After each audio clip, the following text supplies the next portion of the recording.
Bottom left corner.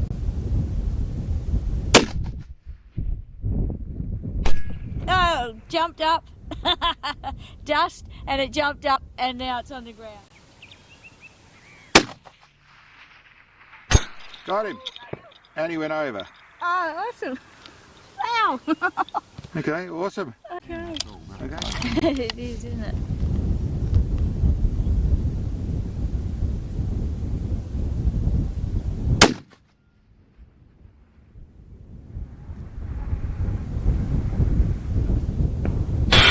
Yes, beautiful. Just here, bottom central. G'day guys, Mark here. Have you ever wondered what it is that makes our shooting, as some people say, make it seem so easy? What is about that extra bit of accuracy? Is it amazing loads? Is it you see the rifles, you see what we're using? And no, the loads aren't amazing. Yes, they're good bullets. Yes, we get a lot of practice, a lot of trigger time. We have a good place to go and do that sort of stuff. But one of our real secrets is our products, the stuff we actually make. For those that don't realize, yes, we have a web store. We sell stuff all over the world. If you go below any one of our videos, you'll find a link to the web store. On our web store, we do lots of products. But I suppose our products are not built to try and make a sale to somewhere or other. They weren't built with the idea of trying to make a business out of it. Yes, we earn some income from it. It's part of what we do. But really, our products were always built to fix a problem, to fix something we're trying to deal with. They start with, well, our muzzle brakes and our adjustable bag bases. That's where they start.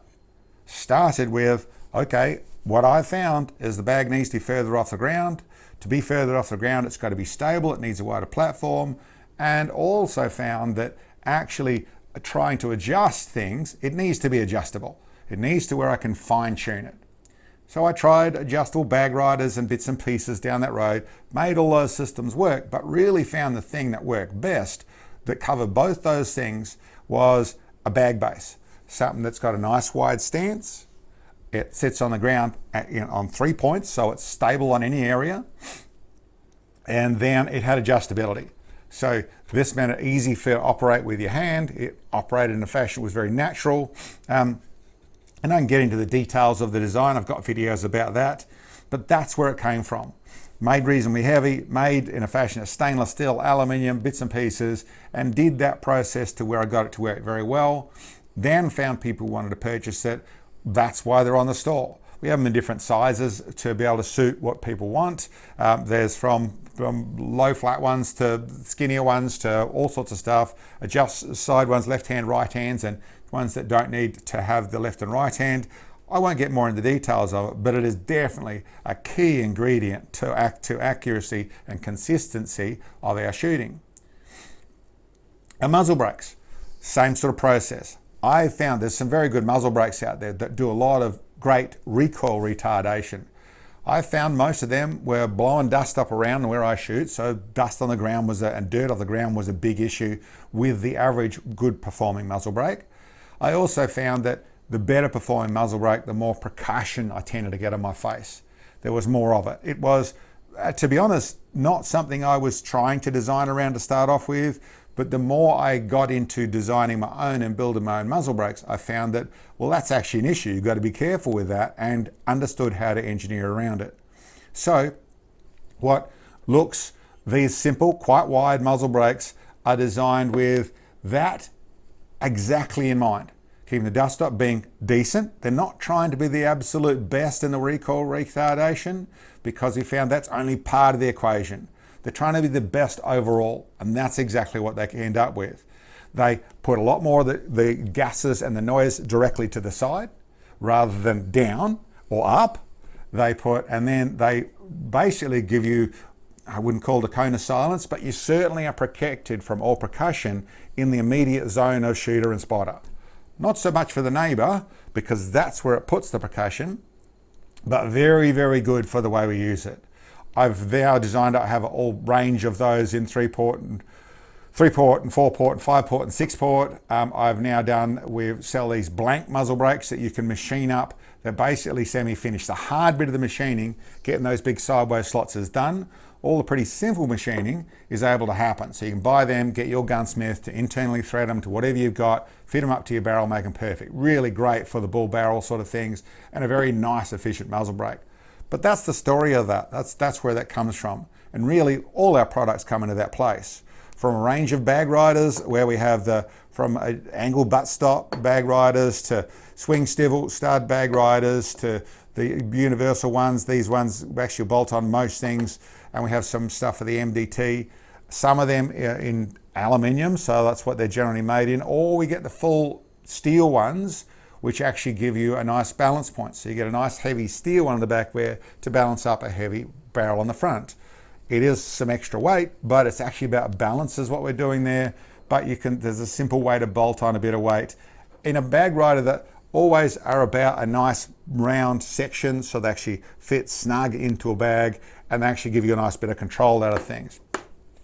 You obviously see that we have the constant questions about our bipods, a simple clamping system that goes around a spigot that you mount or fit or machine to the front of the rifle, to the forend of the rifle. Basically, it's a system that, once again, designed very much about a way I could see things.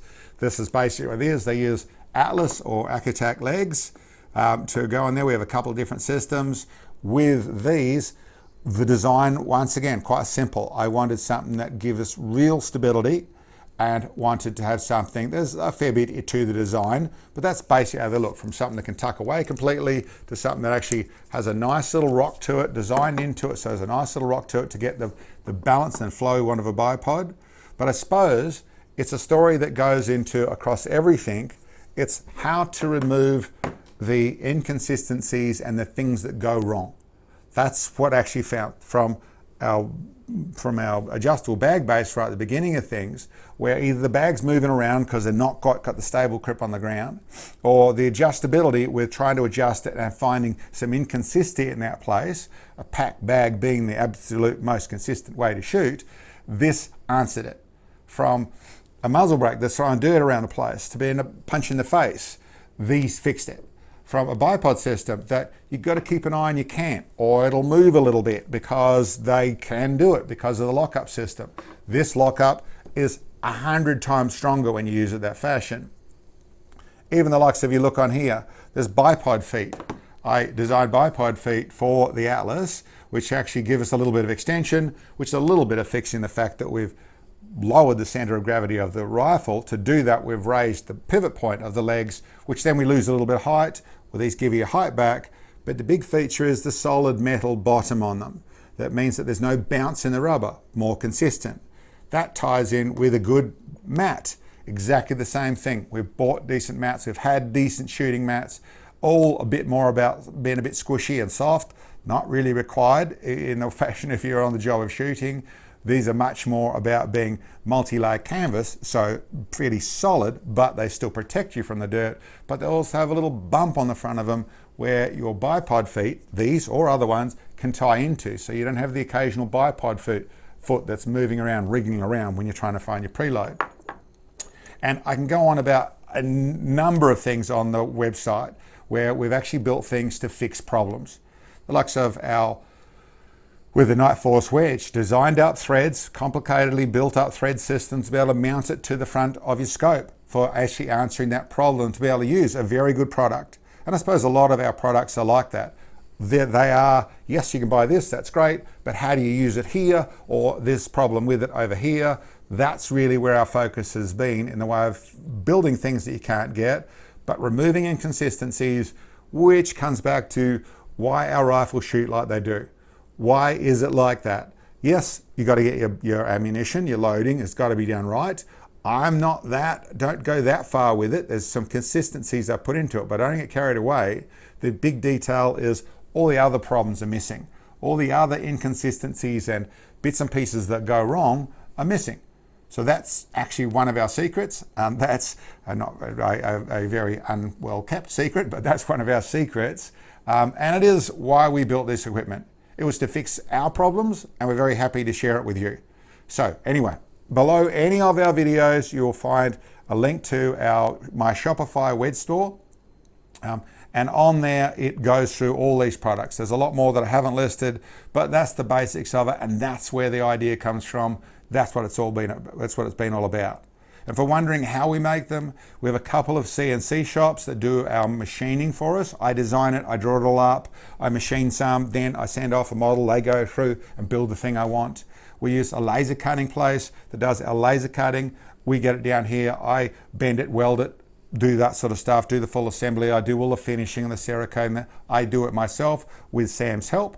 And Sam does all the packing. There's only two of us, it's not a big factory. We tend to have it on the shelf. 90% of our stuff are on a shelf. Every so often you order something, we'll be in the process of restocking because we've run out of it. We are just a very small manufacturer.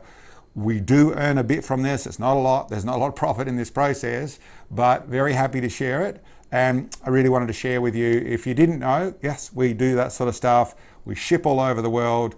We're using DHL to go through and do that side of things. So listen, if you're interested, there is an email contact on there. You can use our business contact on the email below here as well to talk to us. But other than that, yeah, listen, I hope that makes some sense. Hope you liked the video. Thank you very much for checking in. We'll catch you next time.